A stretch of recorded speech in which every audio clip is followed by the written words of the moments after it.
Hello, everyone, and thanks for joining us for today's program. It's just a couple minutes after the hour, so I thought we would go ahead and get started. My name is Elisabeth Blattner-Thompson. I'm a partner with Ballard Spahr in Salt Lake City, so it's morning out here, and I'm in the Labor and Employment Group. And I'm being joined today by Bill Kennedy. He's a partner with us in the Labor and Employment Group in Philadelphia. We're delighted to have you with us, and we're going to be speaking about a topic that we hope is quite interesting to you. We've called it Testing 1, 2, 3, What Employers Need to Know About Employment Testing and the ADA.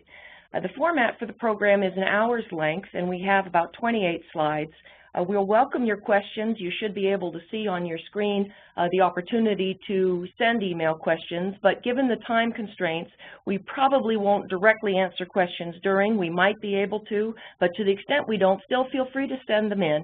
And if we get some excess time at the end, we'll go ahead and answer questions then, or we might be able to work things in just as a matter of talking, or if we don't get to them that way, then we'll do our best to follow up with you either by seeing what the global questions were and sending out some sort of a global sheet afterwards with some answers, or by contacting you directly.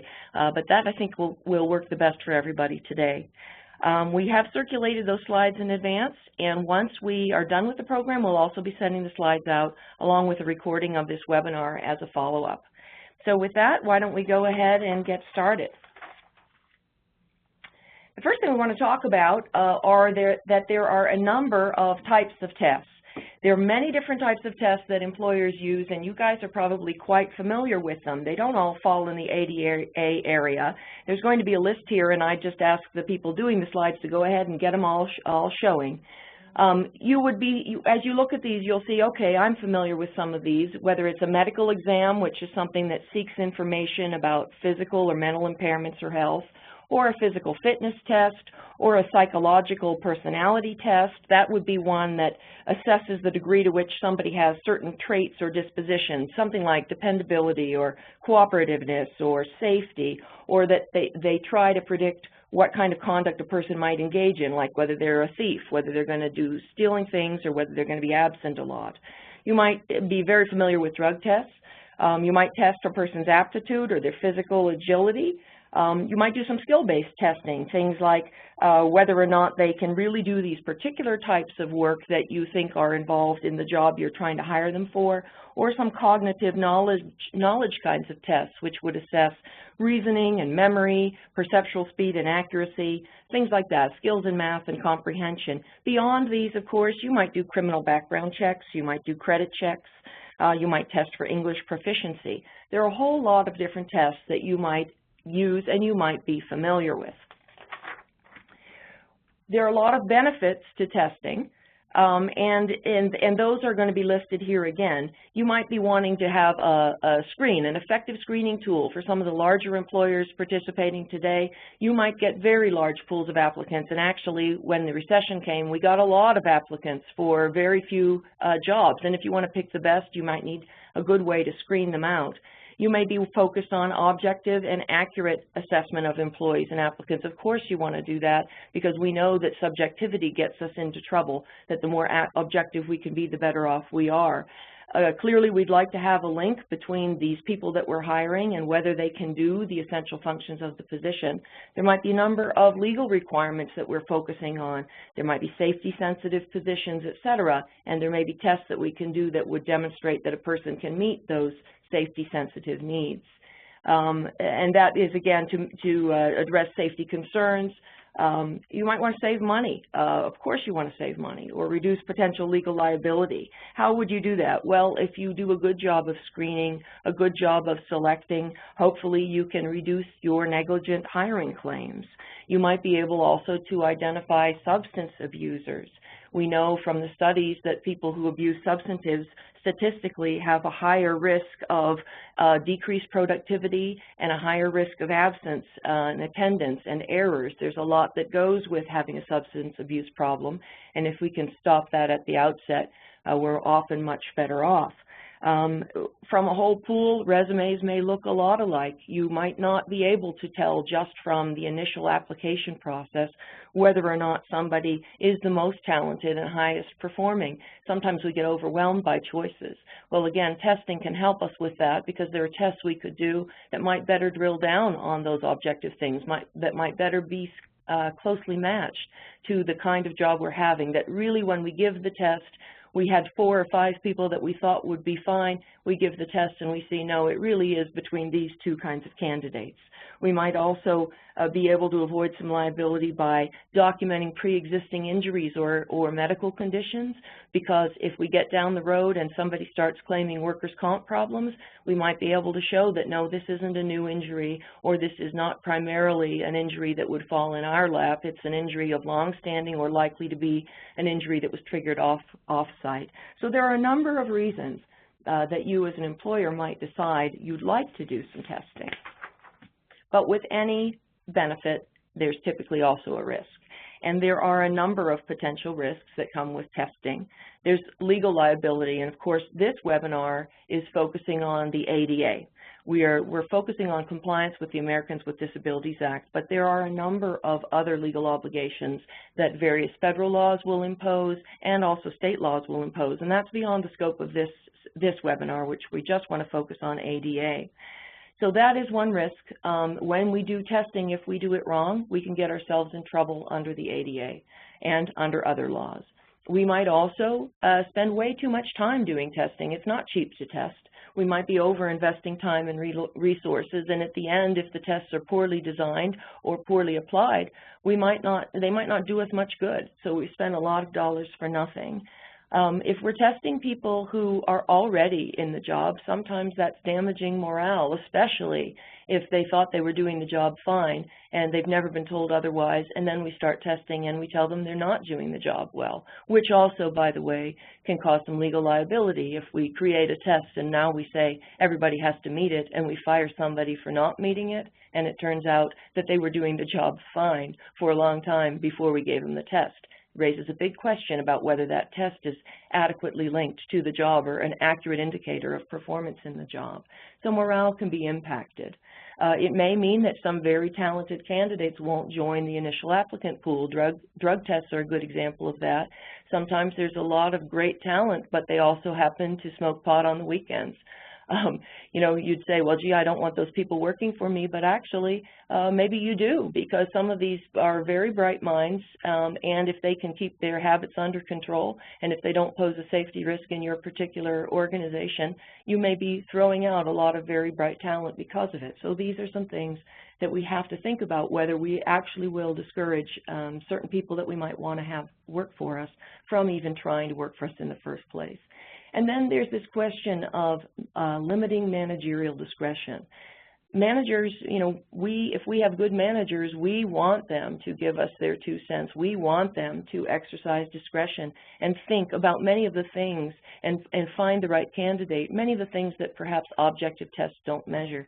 And sometimes when we do get focused on objective tests, we do it because we protect liability and it measures certain things, but it can be at the expense of the subjective area and of the things that thinking people, not just applying rote tests, but thinking people, assessing people, that maybe isn't captured, but that we really care about in our management team. And if we limit that too much, we may find an actual decrease in the quality of our hires and employees when we were hoping for the opposite. So then let's move a minute to what it means to do employment testing under the ADA. Let me start with a little overview of Americans with Disabilities Act. It is a 1990 act, so it has been around quite a long time, and it is the primary federal rights statute restricting discrimination based on disability. Okay, so there will be some each of your states will have some state discrimination laws.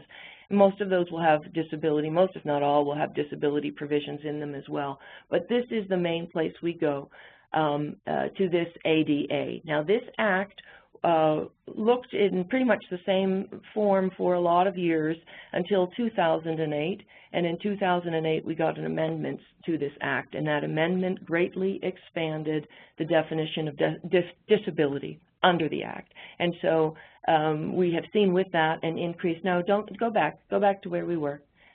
We have seen in that an increase in litigation, an increase in employee victories over employer victories. The Act originally was pretty employer-friendly. It's a bit less so now, so that is a reason why this is a particularly critical area at all times. So what this Act does, first off, under Title I, it prohibits you, the employer, from discriminating against, and notice the highlighted terms here in italics, a qualified individual on the basis of disability in regard to employment. I want to focus a minute and don't switch slides on me. A qualified individual, who is that? Many of you are familiar already, some of you are not. That means a person who has the skill set, who has the education, who has basically what it would take to apply for this job or to perform this job. So you start with a person who frankly could do the job, perhaps but for the disability. So they've got everything they need. So if we have such a person and he could otherwise do the job, and then we are going to not give him the job or give him different terms and conditions of the job on the basis of his disability in regard to employment, we're in trouble. Now, what's employment?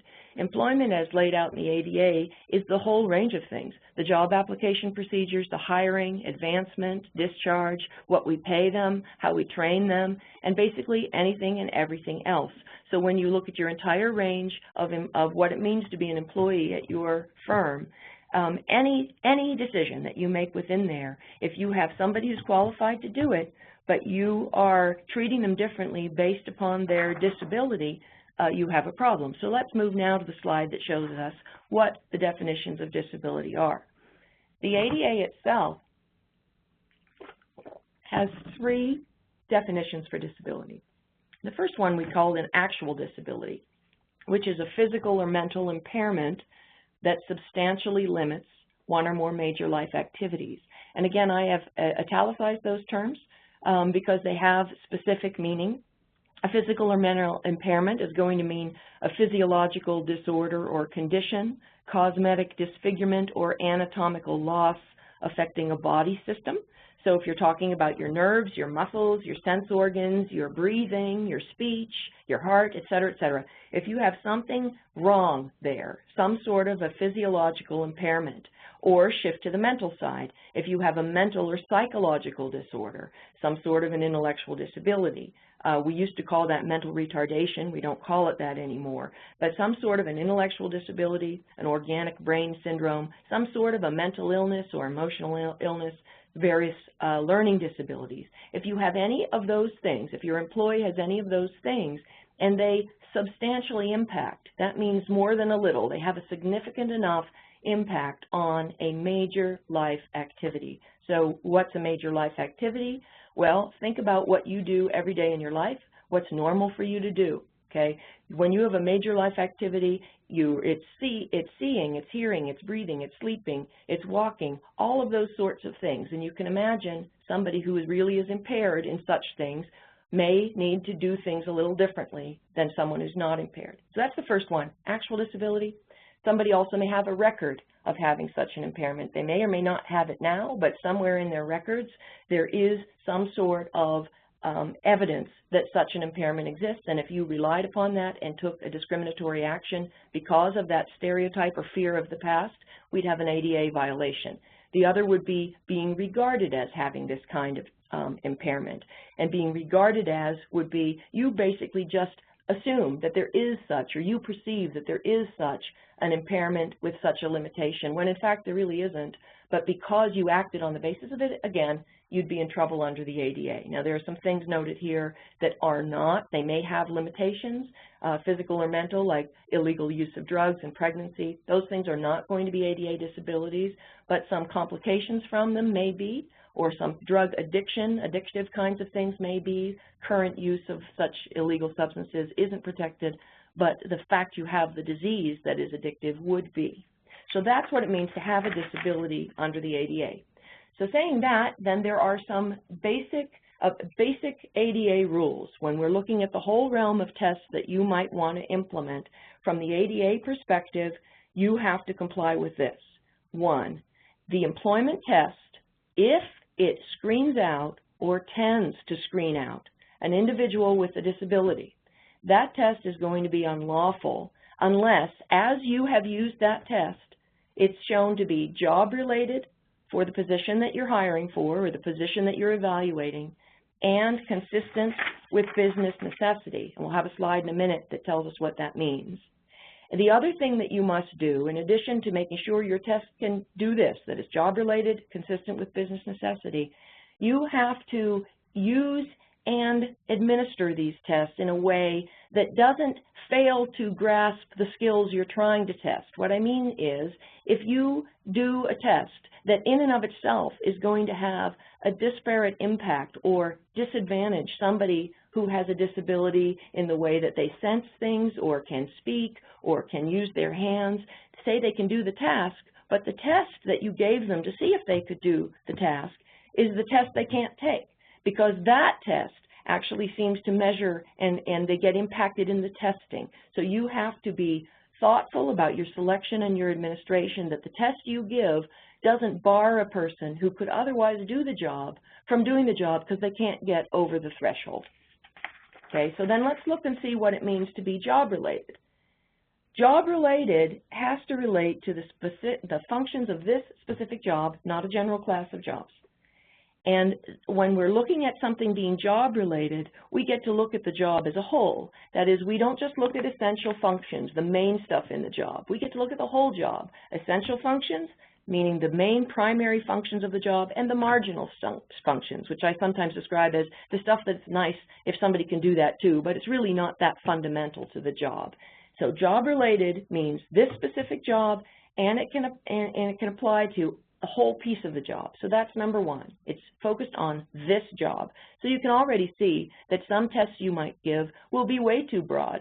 They may focus on they may be so broad that they're really not specific to this kind of a job that you are hiring for. They may test stuff that doesn't matter at all for this particular job. And if that's the case, depending upon where those tests are used in the process, you may run into troubles. The other thing is a test must be consistent with business necessity.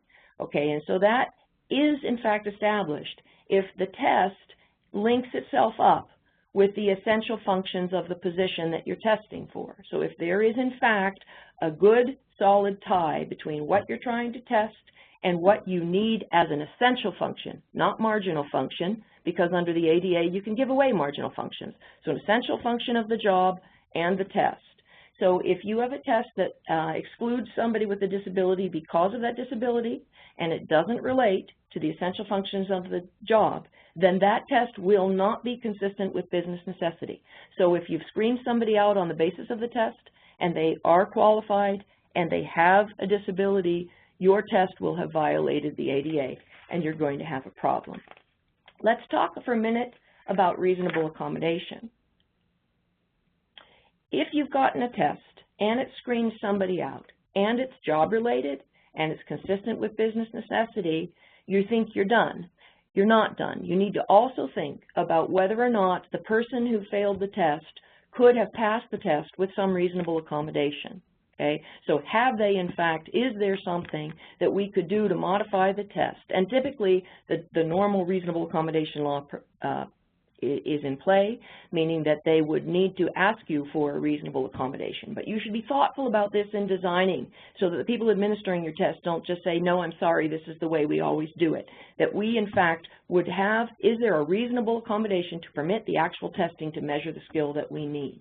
And then, if we're doing a medical exam, remember the first list, there are a whole lot of things listed, and at the top was medical exam, in no particular order, but it is a specific kind of test. If you are doing that kind of a test, and that kind of a test screens out a person, you have to see whether, notwithstanding failing the test, the person still could perform the essential functions of the position.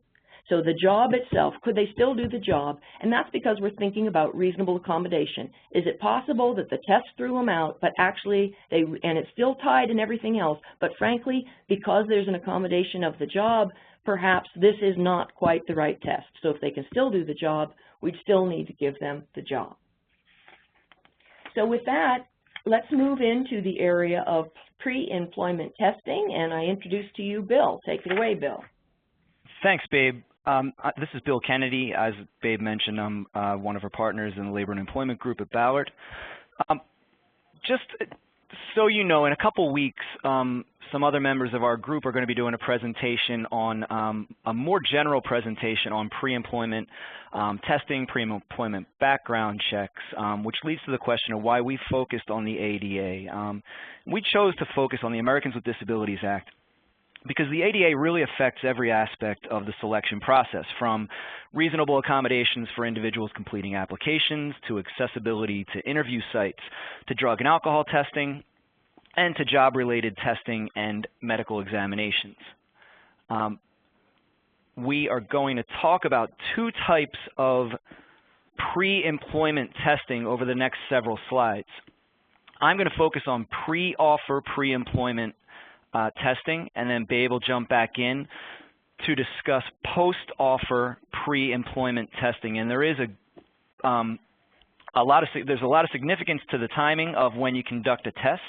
And the primary distinction from the ADA perspective is that between the two time periods, is that the ADA only permits medical examinations after an offer of employment has been extended to an applicant. So if you're conducting a test that would be viewed by the law or the EEOC as a medical examination, that test should only be conducted after an offer of employment has been made to an applicant. So focusing in on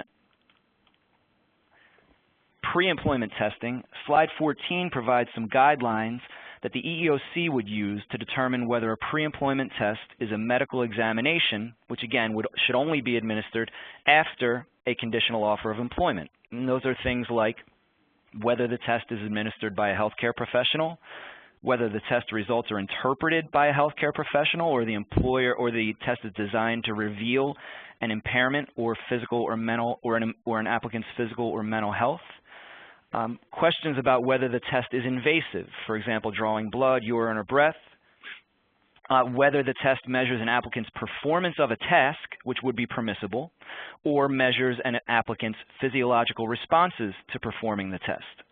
So to give a pretty simple example, Babe mentioned that a test that screens out individuals with disabilities is unlawful under the ADA unless it's job-related and consistent with business necessity. Now, say you're an employer who's hiring a police officer or a lifeguard or a basketball referee, and you want the applicants for that job to run a mile or half a mile under a certain time period, and you can establish that that test is job-related and consistent with business necessity, which seems reasonable. Well, that test would be okay, pre-employment, pre-offer. Now, say the same employer for the same job asks the same applicants to run a mile in under a certain amount of time. That is job-related and consistent with business necessity. But say the employer takes the employee's heart rate or blood pressure before and after running the mile. Well, it's likely that you've now converted that test, which was permissible pre-offer, into a medical examination. You're measuring the applicant's physiological responses to performing the task of running a mile. And it's likely that that test has been converted to a medical examination, which is impermissible at the pre-offer stage. Slide 15 provides some specifics about pre-offer drug testing. Now, the ADA specifically exempts illegal drug users from coverage and states that tests for illegal drugs are not medical examinations. So therefore, drug testing of applicants may be conducted at the pre-offer stage.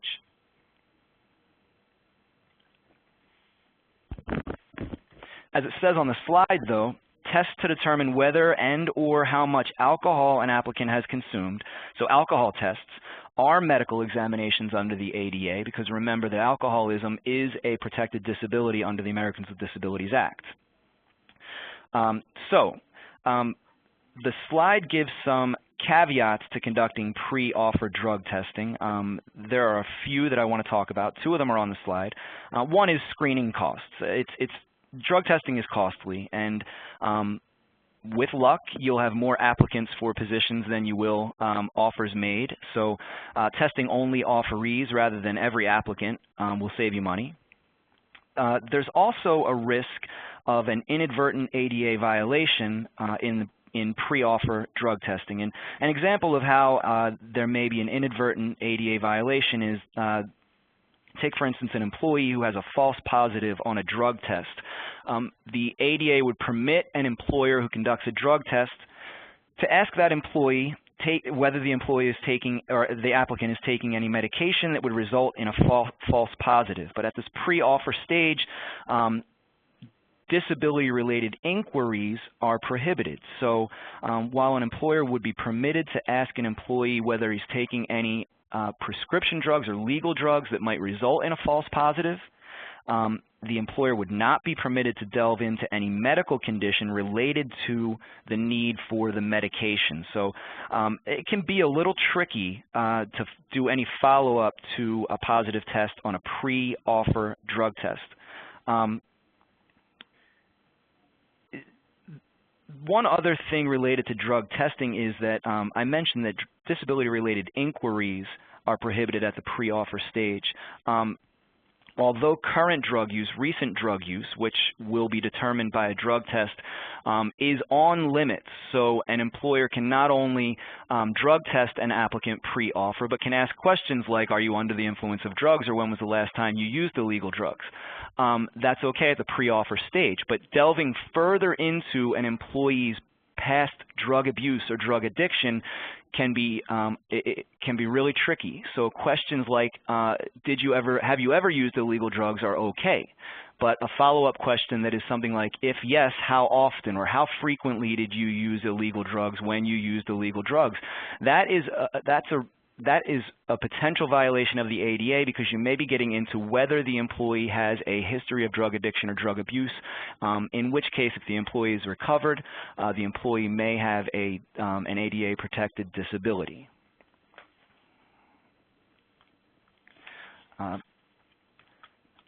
I don't want you to think we're only going to focus on things you cannot do. So the next couple slides describe some of the types of tests that are appropriate pre-offer. The first, agility tests and physical fitness tests, are along the lines of the test I mentioned a little while ago: running a mile, doing an obstacle course, climbing a ladder. Provided that those types of tests are job-related and consistent with business necessity, they are appropriate. Measuring an applicant's strength, flexibility, endurance, they're not considered medical examinations, and they are therefore permissible at the pre-offer stage. But again, monitoring an applicant's physiological responses to these tests may transform them into medical examinations, which are prohibited pre-offer. The second bullet under number 1 is important. Keep in mind that employers may lawfully require an applicant to provide a medical certification that the applicant is able to perform the test. And an employer may ask an applicant to execute a liability waiver. And if you do that, you should make the waiver as specific as possible. And what I mean by that is make it specific to the test the individual is going to perform, not just I release the employer from liability for the test I'm about to take, but have some specifics about the test. I release the employer from liability for the test in which I'm going to be required to lift 50 pounds to my shoulders. Psychological tests and aptitude tests, personality tests, those are acceptable at the pre-offer stage. Employers may use personality tests, psychological tests, aptitude tests that are not intended for diagnosing mental disorders, personality disorders, such as tests measuring an applicant's tastes or preferences, or whether the applicant's likely to lie. Those are appropriate at the pre-offer stage. But again, avoid using personality tests, psychological tests that are frequently used by, or especially that will be interpreted by mental health professionals to diagnose mental disorders, since these are likely to be deemed medical examinations and therefore inappropriate at the pre-offer stage.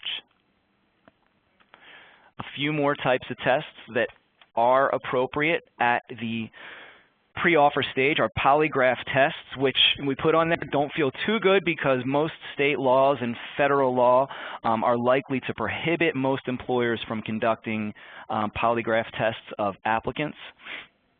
cognitive tests or knowledge tests. Obviously, testing an applicant's knowledge if it's related to the job, specifically related to the job, that is appropriate at the pre-offer stage. Vision tests, not eye exams by healthcare professionals, but vision tests to make sure that an employee can read signs or distinguish between objects are appropriate at the pre-offer stage. And obviously, demonstration of job tasks. If an applicant for a job is going to have to climb ladders, lift boxes, perform certain tasks as part of the job, and those tasks are essential functions of the job, the employer can ask applicants to perform those tasks pre-offer, but the employer should ask all applicants for the job to demonstrate their ability to perform the tasks. There's one caveat, and this is something that should come up very infrequently, but if an applicant has a known or obvious disability, there may be an exception to the requirement that the employer ask all applicants to perform the task. For instance, if an applicant in a wheelchair is going to have to climb a ladder or perform other types of tasks as an essential function of the job being applied for, the employer may be able to ask that applicant to demonstrate his or her ability to perform the task, although the employer does not ask every applicant to perform the task. But again, that should come up infrequently, and it's a very limited exception. Keep in mind the general rule that the ADA requires that all tests that screen out individuals with disabilities must be job-related and consistent with business necessity, and as Babe mentioned, they must be incapable of modification through a reasonable accommodation that would permit a disabled employee to meet the standard. And on the next slide, I'm going to dig a little deeper into reasonable accommodations at the pre-offer stage.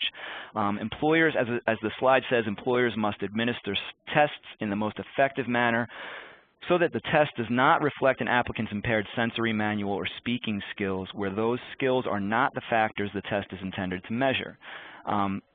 Employers may and probably should tell applicants about the hiring process and whether an applicant will need and give an applicant an opportunity to say that he or she will need an accommodation for the hiring process.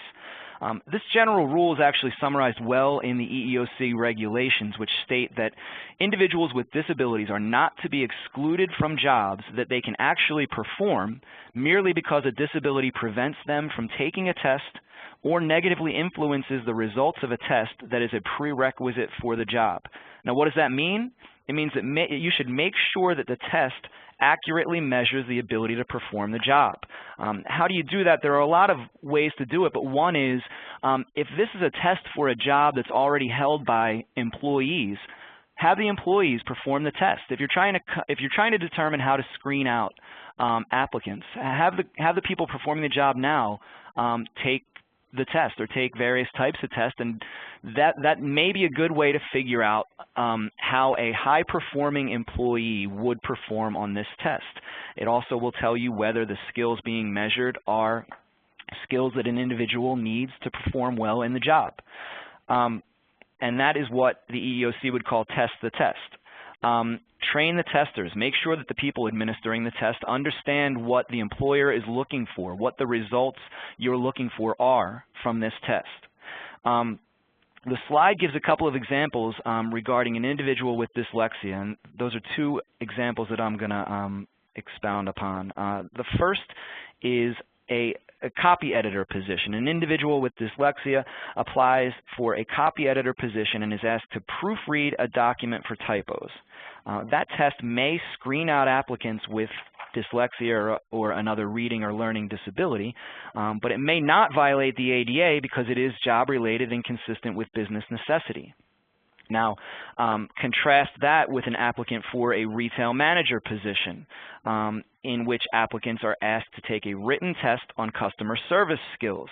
Well, if the skills truly being tested by the written test are customer service skills, it's possible that the employer must make a reasonable accommodation for an applicant with dyslexia or another reading disability, for example, allowing the applicant to take the test orally. And with that, I'm going to pass it back over to Babe, who's going to talk about testing after an individual has received a conditional job offer. Thanks, Bill. So actually, I didn't explain to you guys that my name, I have a nickname, Babe, since I was 3 years old. So if you've been bothered by Bill's use of the sexist term Babe, please don't be bothered. He's a great guy. He's not sexist. And this goes back to a family nickname. So in any event, once a conditional job offer has been made to an applicant, then we are in the land, if we look at the next slide, of post-offer, what can we test? Lisa or Kelly, could you flip the slide? Okay, thanks. So, sorry, Babe, I was completely distracted by having called you that the whole time. I really apologize. It didn't even occur to me that you had introduced yourself as Elisabeth. And now I know, it's terrible, you guys. We're back on track, though. I apologize. Yeah, we're back on track, guys. So anyway, and he should not apologize. I just didn't want to interrupt him and get it clear sooner, so I kind of had fun at his expense, and I apologize for that, Bill. So post-offer, medical examinations. This is the area where you get to ask a lot. So once you've given this conditional offer, and we'll talk about, when is an offer really an offer, but once you've given this conditional job offer, you get to ask disability-related questions, and you get to ask for medical examinations, and you can condition the job offer on the results of those things. So one caveat, though, is if you're going to do this, you have to subject all entering employees in the same job category to the same type of inquiry or medical exam.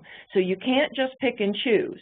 And you can see, how you could get yourself into trouble if you're picking and choosing. But if you say, no, I'm hiring laborers for my construction company, and I really need to know and want to know what their workers' comp history was, and I want to understand whether they have pre-existing back injuries, and I want my own doctor to examine them, and so I am going to put all of the people who are applying for this laborer position through this set of questions, and I'm going to then decide. So say I ask them this. Say I say, have you ever had any back injuries? And some of them say yes, and some of them say no. Then, for all of those who say yes, I say, okay, all of you who have had a back injury, I'm going to have you take a medical exam to further explore that. That would meet this test. I don't have to give the medical exam to the person who had no back injury if the disability inquiry showed me how I could sort from there. But the process that I'm subjecting everybody to in that job category is the same process. So you need to remember that. So don't just pick and choose and think, gosh, this guy looks like he probably has problems. Let's make him take a medical exam when we wouldn't be subjecting the rest of the applicants or employees to that. And then the next thing is you're going to get some medical information as a result of this. Please, please remember that ADA has a confidentiality obligation, and you must keep the medical information confidential. Now this webinar doesn't address all of the confidentiality concerns, but do know that they are there.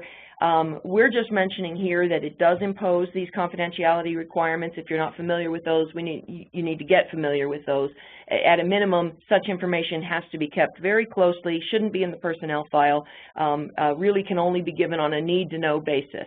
So those are the basic parameters, but you have to hold that very tightly and not disseminate it around. So let's look at the next slide, which is, okay, so you said I have to give an offer. So what's an offer? When is an offer real? When is it a real offer under the ADA? And this gets a little tricky because an offer is only real if you have evaluated everything else, all relevant non-medical information that you reasonably could have obtained and analyzed before you gave the offer. The reason that we do this, we say we need you to think about everything else before the medical, because the goal of the ADA is to really help people with disabilities, and we understand that if we have it all mushy, and if you're looking at a lot of things, there might be other things that you say, well, no, it was this, it was the criminal background check, or it was this, or it was that, and you might be able to hide the fact that it was the disability within the fuller scheme of things. So the ADA made a pointed effort of saying, no, we are not going to let you do that. We're going to say, when it comes to medical exam, you have thought about everything else. So you need to have given all the other non-medical tests that you're going to give, and made your decision that he's good with all of those, and so now we're giving him an offer. We've thrown out all the rest. We've made sure he's good, he's fine to go if he can pass the medical exam, and then we give the medical exam. Now, what's reasonable? What could you reasonably have obtained? It's not as if, there certainly are circumstances in which it isn't reasonable to get something. So say, for instance, you have the right to and you want to do polygraph tests, and you think, well, look, if I were to give a polygraph exam and I had to get the relevant information non-medical first, and then I still would want a polygraph exam after to get some of the truth on disability, then I'd have to give 2 tests. I'd have to give polygraph first, decide he's okay, and then give polygraph about disability later. And gee, that's awfully expensive. In such a situation, you might be able to demonstrate that that's not reasonable. You could not have reasonably obtained and evaluated the non-medical polygraph information at the pre-offer stage. Okay, or your applicant may say something like, look, you know, this is a really touchy situation for me. I'm still hired by my old employer. I don't want to jeopardize that. So until you know that I'm the guy, I don't want you to reach out to him for a reference. And so you think, well, that makes sense. So, okay, I'm not going to ask his reference, this particular reference about him, until after I've given him a conditional job offer. So, okay, now you give him the conditional job offer, you subject him to the medical exam, and you also contact his past supervisor. And his past supervisor tells you he was a crappy employee, and he was not a guy that you would want to hire, or he says something about him that gives you cause for concern, and you start wondering. So say at that point, you decide, you know what, I'm not hiring him after all. Again, you'd have a good argument that it was reasonable that you didn't have the reference before you made the job offer and asked for the medical exam. And clearly the reference could in fact impact you. But you don't want to be cavalier in your application of this. You don't want to be casual. You want to make sure you've thought through, when am I giving that medical exam? When am I making that disability inquiry? Do I really have everything I need to have? And have I gotten it? Has he gotten through that many hurdles? Is he that far down the racetrack before I give the medical exam? Then the other question on this slide is, what about an offer, if I'm giving him an offer but I'm really building an applicant pool? I mean, what if I have 5 candidates and I only have 1 job? You know, am I there or am I not? If you can show that you really need to give several offers in order to fill the slots that you have, and that's whether these are current vacancies or whether you frankly know you have 1 vacancy today or 2 today, you have a good expectation, a reasonably anticipation that you're going to have 2 more jobs or 3 more jobs open up in the next 30 days, and these would be the people you would want.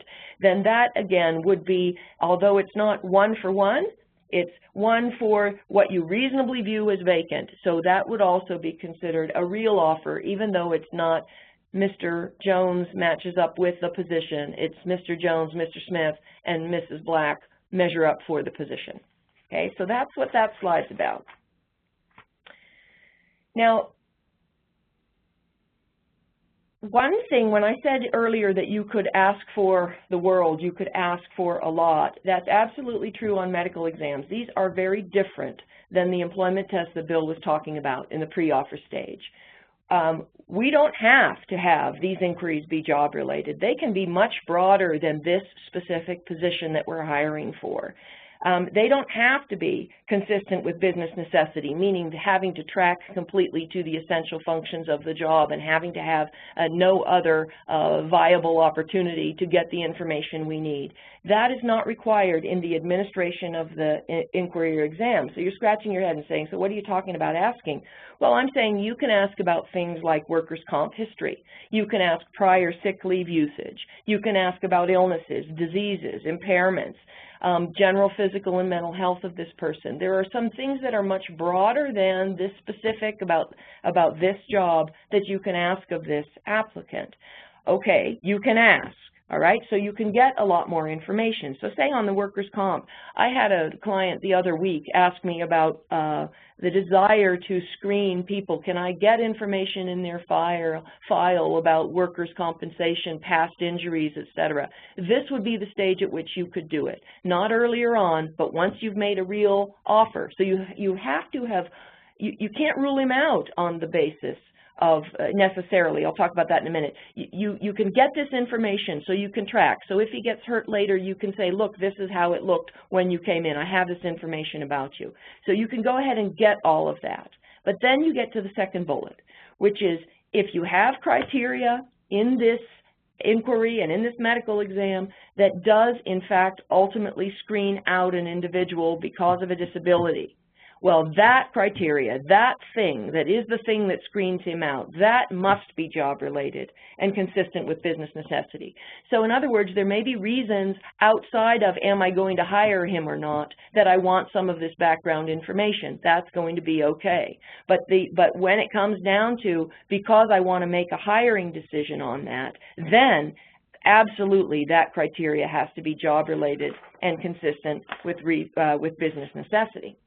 So then looking at the next slide, you also have to think about whether or not the individual that is excluded by that criteria could perform the essential functions of the job with reasonable accommodation. Now, when we were talking reasonable accommodation before, we were talking primarily about can the guy do the test? Is the test something that he needs an accommodation in the test taking? Because our overall ADA obligation runs to every aspect of employment, which includes the hiring as well as the pay, as well as the work terms and conditions. So he has to be able to have a fair shot, an equal opportunity in taking the test. But now that I've gotten a test, and say he could take the test just fine, but say the criteria in the test now shows that he could take the test, but he couldn't pass the test. And the test showed me he could not, in fact, do what I was testing for. Well, then I have to say, okay, notwithstanding that, he can't pass the test, but really the test is focused on an essential function of the job, and I have a duty to reasonably accommodate him in the essential functions of the job. So is there some way, maybe I'm testing the wrong thing, is there some way he could still do the essential functions of the job, notwithstanding that he failed that test? So that is, when you're in the medical examination land, that is what you have to be asking yourself. And you're going to have an interactive process with the person to understand what would be the reasonable accommodation that you might make. Now, one other thing is, if you get down this path and you decide that for safety reasons, I'm not going to let him have this job, then you absolutely have to be able to show that this guy poses a direct threat. And that's a term of art in the ADA.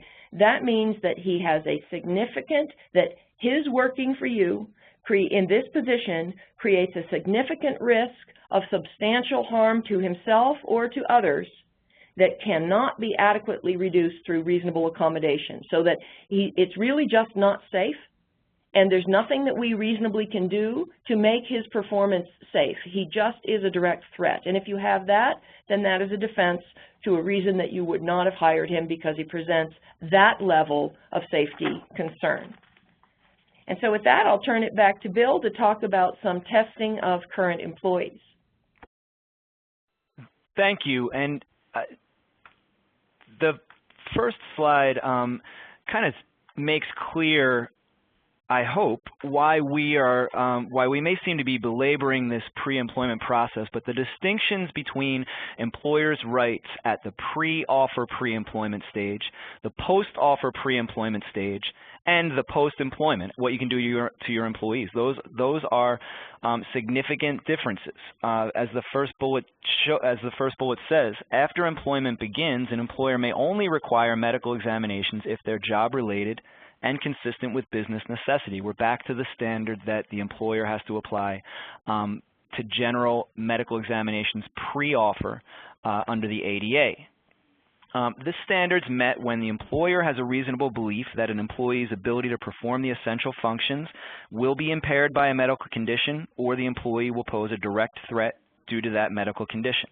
Now, Elisabeth talked a little bit about the direct threat issue, and that is a very high, the ADA sets a very high bar for establishing that something is a direct threat. But one point I'd like to add that's relevant to the bullets on slide 26 is that we're not talking about an employer's good faith belief when we talk about these standards, but we're talking about an objective, reasonable person. So the question in the second bullet on slide 26 is whether an objective, reasonable person would have a genuine reason to doubt whether an employee can perform the essential functions of the job.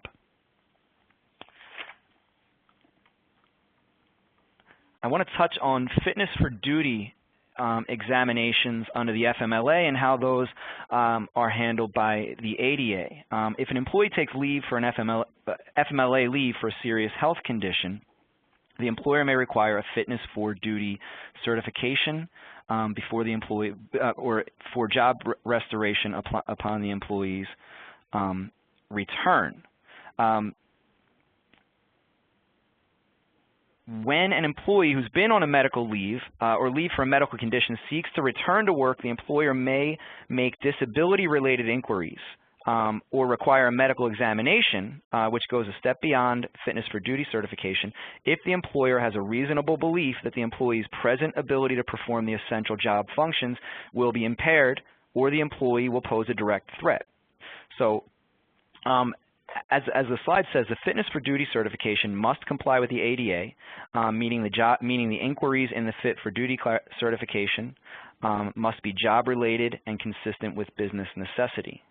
I'd like to add to that an employer requesting a fit for duty certification should have a uniformly applied policy or practice that requires all similarly situated employees, meaning employees in the same occupation, same serious health condition, to provide a fit for duty certification. You should not ask for fitness for duty certifications only from certain employees returning from leaves.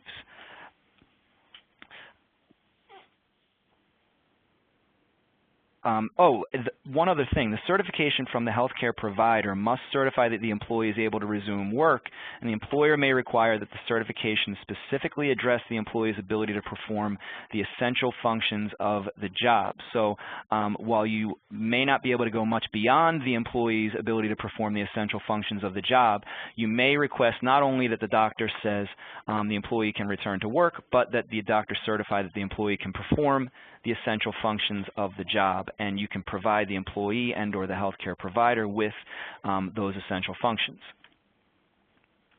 This should go without saying, but the essential functions need to actually be the essential functions of the job, not what's written in the job description if the employees performing the job are not necessarily following the job description to a T. Slide 28 states that employers may also lawfully obtain medical information about employees when an employee requests a reasonable accommodation and his or her disability is not obvious. It seems logical that an employer may request information about a disability in order to determine whether the employee is entitled to an accommodation, in other words, whether the employee is disabled under the ADA, and in order to ascertain the appropriate accommodation for this employee's disability. Employers may obtain medical information about current employees when another federal law or regulation requires it, like the FMLA or Department of Transportation regulations. And you may also obtain medical information about employees when the employee voluntarily discloses information to the employer for an affirmative action purpose, for instance, for government contractors, or as part of a wellness program.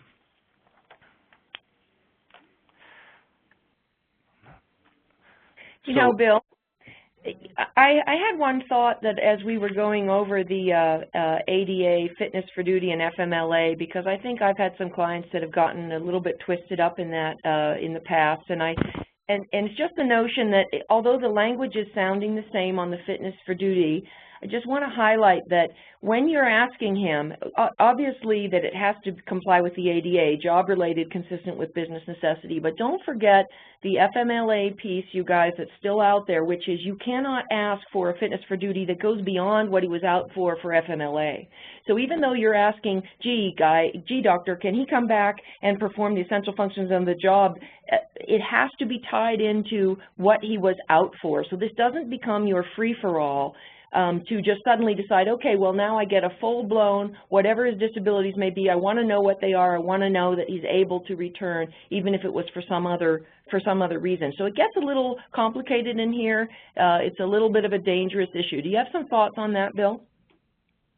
Well, sure, and you actually reminded me that there are obviously circumstances in which an employer can have a reasonable belief that an employee's ability to perform the job is going to be impaired by a medical condition. So while you're absolutely right about the limitations on requesting a fit for duty certification on returning to work, it is possible in conjunction with an employee's FMLA leave or outside of the context of FMLA that an employer would either receive information about an employee that the employee is a recreational football player and sustained a serious injury last weekend, and the details of that injury lead you to believe that that employee may not be able to continue to perform the job or may have significant difficulty performing it, or other things that are observed or that you know about the employee would lead you to believe that the employee may not be able to perform the essential functions of the job, and that's where the ADA's requirements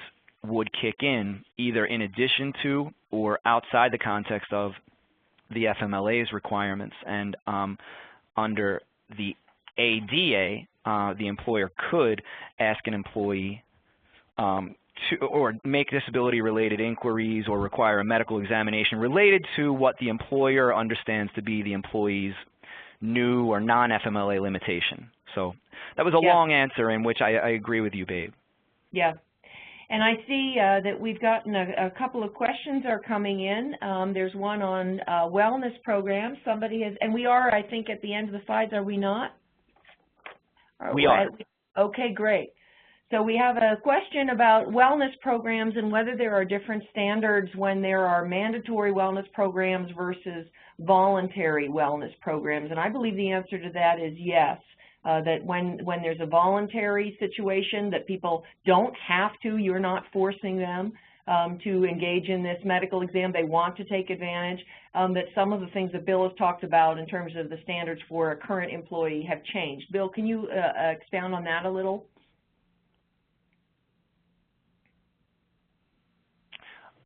Sure. And I think this falls into the lines of employees voluntarily disclosing information versus required disclosures. And I think that the wellness program issue is really a bit of a gray area and can get tricky. I know that a lot of employers do not have, well, you especially do not want an employee's direct supervisor receiving any medical information, whether it's related to a wellness program or otherwise. There should be someone from the employer, or preferably if you're an employer who has who has access to a healthcare provider who can manage the wellness program, that's perfect, because then employees can make all the disclosures they want, and those disclosures may impact employees' benefits or premium contributions or other things, but those would not be become knowledge of the employer. The employer would not receive any of that medical information. I think that's probably the safest route. And then we also have a question, and I think this is probably the last one we'll have time for. We have a question about an employee who has a mild form of MS, so a mild form, frankly, of anything, looks just fine, doesn't want to reveal that they have this situation, but may need accommodation from time to time. That is, they might want to work from home, they might want to come in late, and so forth. And the question posed is, does the employer have the right to delve into all medical records and history? And on this one, first off, remember, in terms of giving a reasonable accommodation, if this person is doing things fine and hasn't asked for these accommodations, then the answer would be no. They simply have to perform up to snuff until they ask for an accommodation. If they do ask for an accommodation, and these that you've mentioned, the working from home, et cetera, are the accommodation being requested, you do have the right to understand the disability as it relates to performance of essential functions and to understand whether the accommodation that's being requested would in fact permit performance of the essential function. So when the question is, do they have the right to delve into all medical records and history, that may be overly broad because we still have to be constrained by the test being, or the examination being, job job-specific and consistent with business necessity and tied to essential functions and be constrained. The all is the problem that I have here. Going way overboard for one issue, like all of the medical records, which wouldn't even relate to past OBGYN appointments, whatever else. That would be clearly too broad for this issue. So there's going to have to be a reasonable test in there. Bill, do you have a couple thoughts on that? And I think then we'll probably close out.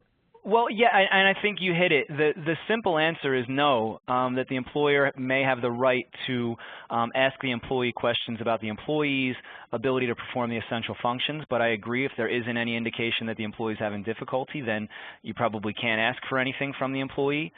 With respect to the accommodation, I agree that the employee has to ask for it, but we don't want to give the impression that an employer can be the only phrase that's come into mind is intentionally dense, to just ignore the fact that this employee may obviously need an accommodation and may have asked for what would be considered to be an accommodation without using the magic words. There are no magic words. If the employee is taking a lot of time off and you believe that it may be because of a disability, or the employee has requested to work from home certain days and you believe that you know that it's because of the disability, that may be enough to trigger, it likely is enough to trigger the interactive process and a conversation with the employee about whether he or she needs a reasonable accommodation.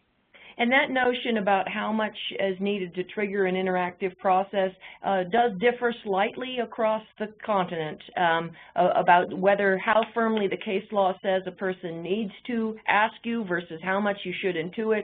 And certainly if a disability gets in the way of them actually asking for the accommodation they need, then there's case law as well that would say then you really are on obligation to enter interactive process. So if you're a global or a nationwide employer, be thoughtful about that. A more generous approach is the one that will bear you the least risk legally and be the most generous and well thought of by your employees. But of course you have to control that with, balance that against costs, et cetera. So with that, Bill, you want to give the concluding remarks? Sure. Thanks, everyone, for joining us. Again, you can feel free to reach out to us with any questions. Our contact information is available on the slides. You'll also receive the webinar recording and slides in a follow-up email. And if you'd like to contact either of us directly, you can shoot us an email or give us a call, and we're happy to follow up on any of the topics we discussed today. When you exit the program, you'll see a short survey on your screen. We'd appreciate you taking a moment to complete the survey. Your feedback is really helpful to us in planning future programs. And speaking of future programs, I just want to remind you that on June 23rd, we'll be doing another webinar on hiring landmines, a broader review of the hiring process. So keep an eye out for the email invitation. Thanks, everyone. Thanks so much.